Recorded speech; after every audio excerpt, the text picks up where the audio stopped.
On va parler des droits télé, puisqu'on l'a appris tout à l'heure. Philippe Diallo a fixé la date de cette réunion avec tous les professionnels de la Ligue de football. Ça sera le lundi 3 mars. Hier, vous apprenez grâce à l'équipe les coulisses de cette réunion totalement surréaliste du 14 juillet dernier. On va découvrir avec vous, Léna, les déclarations fortes de cette interview de John Textor accordée au journal L'Équipe. C'était à notre journaliste Hugo Guimet. Oui, l'interview est déjà sortie sur le site. Le titre, John Textor, tous les conflits d'intérêts doivent être divulgués. On sait qu'il faut être abonné pour la lire. Mais Hugo, vous l'avez rédigé. Est-ce que vous pouvez nous en dire un petit peu plus, Hugo, sur le contenu de cette interview ? En fait, il réagit tout simplement à une réunion à laquelle il a participé. Donc, disons qu'il n'a pas été surpris parce qu'il a entendu dans les fuites, mais il était assez content que ça sorte. Parce qu'il demandait depuis longtemps à ce que... Enfin, lui, le premier, avait dit que cette réunion s'était mal passée. Et depuis longtemps, il demandait à ce que d'autres personnes parlent. Bon, ça n'a pas été forcément le cas, mais aujourd'hui, il y a l'équipe en l'occurrence, et puis un autre média, bientôt France Télé, qui va diffuser l'intégralité de la réunion. Donc ça va plutôt arranger ses affaires et celles de Joseph Ougourian, qui sont en opposition avec Nasser El Khelaifi et Vincent Labrune.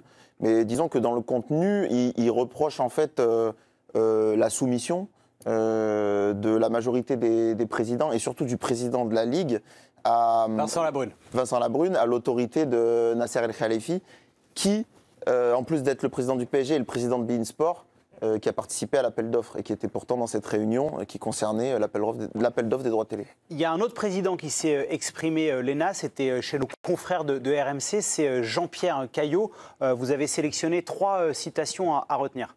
La première, j'espère que Canal+ reverra sa position. Quand Canal diffusait la Ligue 1, c'était plutôt bien. Appelez Vincent Bolloré, je pense que vous nous prenez vraiment pour des nazes. Ce sont des choses qui peuvent se faire sans que ce soit rendu public. Vous pensez qu'on reste les 2 pieds dans le même sabot ? Deuxième déclaration, ma relation est toujours excellente avec Vincent, je n'ai aucun problème. Si tout le monde le considérait responsable, il ne fallait pas le réélire. Vous voulez le tenir responsable de Dazen ? En quoi il est responsable ? Il parle juste, Léna, 30 secondes, puisqu'il y a 2 Vincent qui se sont enchaînés. Là, le Vincent en question, c'est Vincent Labrune. Oui, tout à fait. Et la 3e déclaration, c'est Nasser. Elle est sur Nasser. Heureusement que Nasser Al-Khelaifi a fait un rapport via beIN, un conflit d'intérêts autour de Nasser Al-Khelaifi. Il y a eu des appels d'offres précédents. Nasser faisait déjà partie du CA de la LFP. Il est systématiquement mis en recul. Là, il est choqué qu'on puisse lui en vouloir. Voilà, donc 2 clans s'opposent. Très clairement, Hugo, je vois que vous riez, mais c'est vrai que Jean-Pierre Caillot est un soutien à Vincent Labrune. Non, mais là, c'est pas une question de clan, Giovanni. C'est une question de faits. Aujourd'hui, les faits, on les connaît parce qu'on a vu le contenu de la réunion. Et par exemple, sur l'apport de beIN, on a vu Ben Morel, qui était le directeur général de la Benjamin Morel, pardon. Non, mais si vous êtes son ami, qui était le directeur général de la LFP, qui a clairement dit attention, on a ça, on a DAZN et beIN, mais leurs offres ne sont pas compatibles. Et Caillot l'oublie dans sa déclaration. Et c'est ça qui provoque aujourd'hui la colère de DAZN. C'est pas pour forcément défendre le président Al-Khelaifi, mais ça fait longtemps qu'il est président de beIN Sport. beIN n'a pas constamment remporté les droits. Et peut-être que si les présidents n'avaient pas choisi Mediapro, peut-être que le foot français n'en serait pas là aujourd'hui. Et on a connu un club dirigé aussi par une chaîne de télé française. Oui. Et tout le monde se félicitait. Michel Denisot, Canal+. Et tout le monde se félicitait d'avoir Canal+ comme opérateur. Mais c'est comme Hervé, en agitant, parce que dans la première déclaration, il agite Canal. Il faut reparler à Canal. Mais ils vont faire quoi, Canal ? Ils vont arriver, il y a un contrat qui est jusqu'en 2029, ils vont arriver, ils vont dire non mais poussez-vous DAZN, on arrive. Non mais ça c'est n'importe quoi. Pourquoi les présidents, c'est des dirigeants ? C'est des dirigeants. Pourquoi ils disent ça en fait ? C'est irresponsable. Ça n'a aucun sens. Et puis il faudrait peut-être s'intéresser à ce qu'a fait Canal+ depuis quelques années.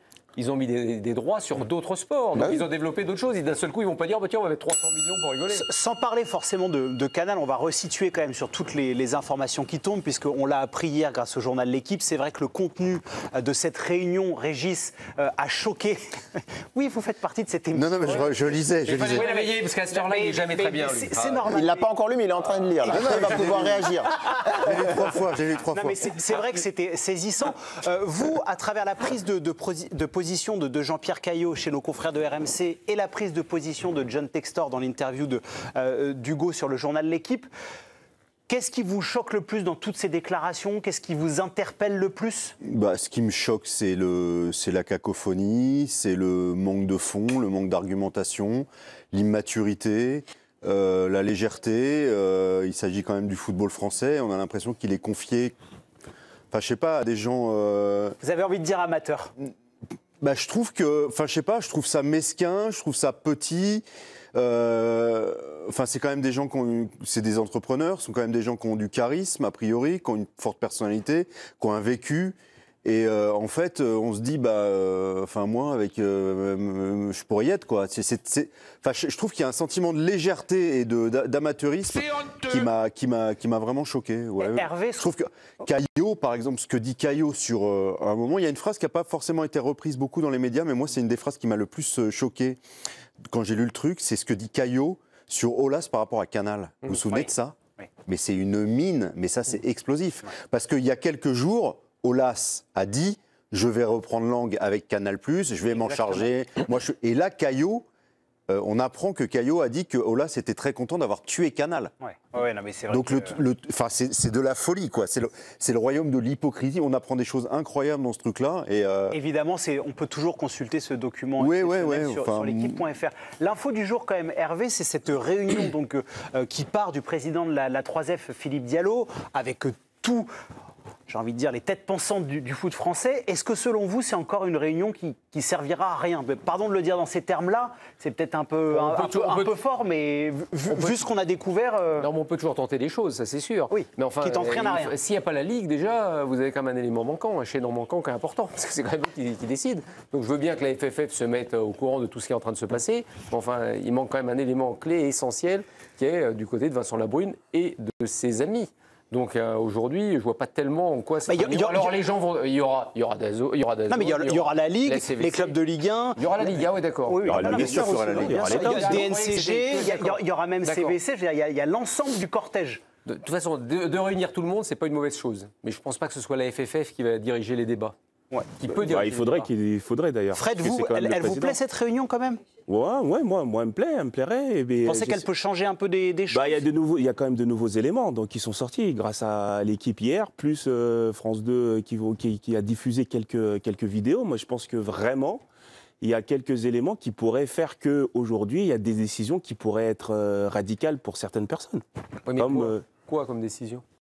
Comme par exemple, est-ce que Vincent Labrune va rester à la tête de cette LFP? Pour aujourd'hui, il a quand même de sacrés coups de pression et des coups de pression un peu de partout. Entre la Fédé, entre les médias, entre les instances, plus la ministre maintenant qui s'en mêle, ça fait quand même beaucoup. On se rappelle que quand un ministre il n'y a pas si longtemps que ça, s'est mêlé du dossier du football français. C'est le président de la Fédé qui a démissionné. Oui, mais normalement, il ne doit pas y avoir d'interférence du politique dans le sportif. Sinon, même votre fédération peut... Oui, mais là, la pression, elle est quand même énorme sur lui. Sur Vincent Labrune. Oui. Mais la pression est forte, mais il a quand même aussi des soutiens et des appuis. Là, on l'a vu encore avec Caillot. Caillot, il ne se désolidarise pas du tout de Vincent Labrune. Caillot, il vient de quitter son poste. Khalifi se désolidarise non plus. C'est-à-dire que, et même dans l'interview de Textor, d'une certaine manière, il dit que finalement, il pensait que Labrune aurait plus de courage, qu'il serait un peu plus costaud. Finalement, il ne l'a pas été, mais on aurait pu aller avec lui. Donc c'est pas si simple. C'est pas si simple de le mettre. Et juste, puisqu'on parle de Jean-Pierre Caillot, il a aussi annoncé que le 27 mars, le collège des présidents de Ligue 1 allait se réunir et qu'il espérait toujours être le représentant de ces présidents-là et avoir surtout leur soutien. Bon, il essaye un peu d'apaiser les choses. Mais il n'a pas quitté son poste de... Non, il voulait, mais finalement, non. Il réfléchit. J'ai pas tout suivi. Mais ça peut arriver de réfléchir, Hugo. Ah oui, non, mais je croyais qu'il avait annoncé qu'il quittait. Ça dépend de ce qui se passe à la réunion avec la Fédé. Juste, on ne vous a pas encore entendu. On voit bien que dans tout ce conflit, il y a quand même un personnage qui cristallise beaucoup l'attention. Ce n'est pas Vincent Labrune, c'est Nasser Khalifi. Selon vous, est-ce que c'est lui le principal problème du foot français? Le problème, c'est que les Qataris sont arrivés et ils ont acheté le foot français. Et on a fait allégeance dès qu'ils ont racheté le PSG. Ils ont fait Bein, ils ont mis de l'argent sur la table, c'est une réalité. Après, quelques années après, il y a des soucis, il y a conflit d'intérêts. Il est à l'ECA, il est partout. Tout le monde a besoin de son argent. Tout le monde a besoin du Qatar. Rappelez-vous, quand les Qataris sont venus sous ton contrôle Sarkozy a trouvé des arrangements Bien sûr. pour le Paris Saint-Germain dans d'autres domaines que le football. Non, mais le Qatar s'est planté dans le pays français, oui. Tu les as fait rentrer. Ils ont fait du dumping au niveau des maillots. Rappelle-toi, avec l'UEFA, les grands clubs, le Bayern, ils mettaient 60 millions, 100 millions pour les laisser rentrer, pour qu'ils construisent un grand club, qu'ils deviennent une machine. Après, d'ailleurs, ils sont revenus à des prix classique que le Barça peut vendre, le Bayern, parce qu'il y avait un dumping qui était... On les a laissés faire. Oui, sur le sponsoring, les partenariats, ils faisaient des partenariats. Ils ont fait exploser la masse, tout. Bah, ils ont été sanctionnés plusieurs fois par le fair play financier. 50, 60 millions, comme City a triché, 115 affaires, City va passer en procès, on dit qu'ils vont peut-être pas jouer. Donc, on a laissé rentrer l'argent parce que le foot en avait besoin. Tout le monde s'est quand même reposé sur eux, au lieu de réfléchir à un modèle qui a besoin d'eux, mais ils ne peuvent pas non plus tout commander, tout gérer. Eux, l'argent, c'est pas un problème pour eux. Moi, quand vous me parlez de Bolloré, le sport, c'est pas politique, mais c'est politique. Au niveau où c'est de la Fédération française de rugby, elle a 30 millions avec de déficit à cause de la Coupe du Monde, c'est 18 de plus que 15, 16, 17. Tu es obligé de mettre sur la table. Même Macron, alors moi je connais pas les rapports, on m'a dit qu'ils étaient soi-disant mauvais, Macron, Bolloré. Mais tu es obligé, mais arrêtez. Vous croyez, là j'ai lu un article, le mec qui disait on a passé des coups de téléphone en off que personne ne sait, qu'aucun journaliste ne sait. Qu'est-ce que tu veux dire? Tu veux dire que Bolloré serait obligé de racheter le football français pour sauver le football français? Non, mais le problème, c'est où tu as un conflit d'intérêts et tu demandes à Bein, parce qu'elle est partie prenante, il ne faudrait pas que son Paris Saint-Germain soit tout seul à jouer. Et puis il y a des grands capitaines d'industrie, alors il met ce qu'il faut. De mémoire, vous me dites si je me trompe, pour 2 matchs, il mettait 300 millions. Bein, quand Canal avait acheté... Non, il ne l'avait pas acheté cher. Non, quand Canal a acheté 600, 700 oui, bien sûr. Oui, il y avait de la redistribution. 750 millions à une époque. Il revendait 332 millions. Oui. À peu près. Sous licencié, mais tu me dis si je dis des conneries. Eric, c'était distribué sur Canal via Bein. Mais là, c'était un accord de distribution. Pour 2 matchs. Donc, ils pourraient les mettre. Mais après, est-ce qu'on doit leur faire le lit sur des accointances dans d'autres domaines? Tu vois ce que je veux dire? Enfin, arrêtons. Mais c'est extrêmement compliqué. Arrêtons de dire que c'est que le football, ça prend une dimension politique. Non, mais la seule chance que vous pouvez avoir aujourd'hui... Juste termine. Ou Bein revient dans la course, ou Bein, tu les sors, parce que conflit d'intérêts, on vient de le dire, tu trouves une autre solution. L'autre solution, c'est, vous venez de le dire, faire revenir Canal à la table des négociations. Non, mais Nasser El Khelaifi aussi, on peut se dire que quand il dit je mets 100 millions, personne ne proposait autant d'argent. Non, personne. Bon, donc, à un moment, cet argent-là, on savait que le foot français... Bah oui, parce que le foot français en avait besoin. En même temps. Mais Hervé, c'est la constitution des lots. Non, mais tu tu fais un lot pour 9 matchs et un lot pour un match. Tu es obligé d'acheter les 2 lots. Et donc là, il se positionne sur un lot, Bein. Tu peux très bien estimer que tu vends à DAZN pour 400 millions et tu fais une croix sur les 100 millions de Bein et DAZN a les 10 matchs, les 9 matchs, pardon. Tu peux, ce qui n'aurait pas été con d'ailleurs, parce que ça a permis d'avoir un seul abonnement. Parce que là, en fait, ce qui se passe, parce qu'on n'est pas obligé de remonter si loin, juste on remonte quelques mois en arrière, on a une première offre de DAZN qui est 100 millions supérieure à la deuxième, avec un temps de préparation qui aurait été convenable pour monter une chaîne qui éditorialement aurait été mieux que ce qui est actuellement. Et cette offre a été ignorée. Pourquoi? Parce que Bein promettait. On va mettre de l'argent, on va arriver avec 700. Ouais, c'est clair. Mais qu'est-ce qui s'est passé à la fin? Ils n'ont rien mis, ils n'ont rien donné. Canal n'a rien donné non plus, on peut les agiter maintenant, mais ils n'ont rien donné, ils avaient d'autres projets, on le comprend. Et au final, c'est DAZN qui revient avec 100 millions en moins et Bein qui complète. Sauf que dans les 100 millions, il y a un très gros problème. C'est parce qu'il y a une grosse incompatibilité dans la distribution donc, avec DAZN.